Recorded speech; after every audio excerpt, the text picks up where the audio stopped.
Kasi yan ang kalok ko. So, ayan, mayroon silang maliit na TV.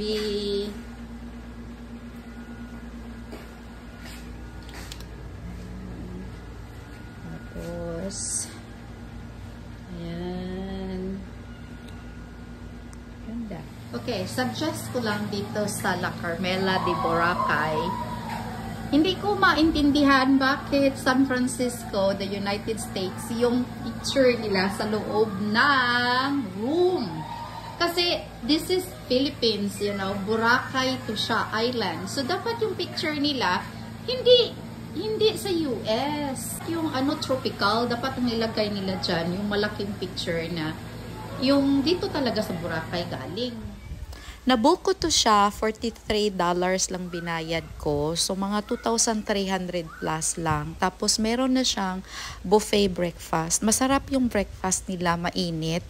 Marami kang choices. At saka, mabait yung mga staff.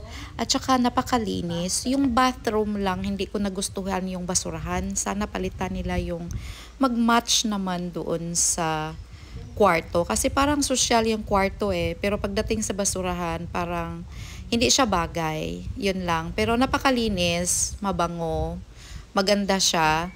So, sa $43 na binayad ko, sulit na sulit. Wala akong masabi. Masarap yung pagkain. At saka paglabas mo, beach na talaga siya. At saka, meron kang masakyan na tricycle na iti-drop ka doon sa harap. So, ito siya, ipapunta na yun siya sa dagat. So, itong restaurant nila ay beachfront. So, habang kumakain ka dyan, makikita mo yung beach. At saka, yung katabi niyan ay another pool. Pwede ka maligo, tapos kakain, parang ganun.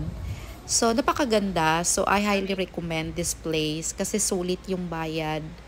At saka, napakaganda talaga for me ha. Napakaganda. Parang mura masyado yung 2,000 na binayad ko for the place. Tingnan nyo naman, makita yung beach doon. Kaya lang, masama yung panahon. Kaya, nilagyan ng parang cover dyan para hindi papasok yung mga sand galing sa dagat.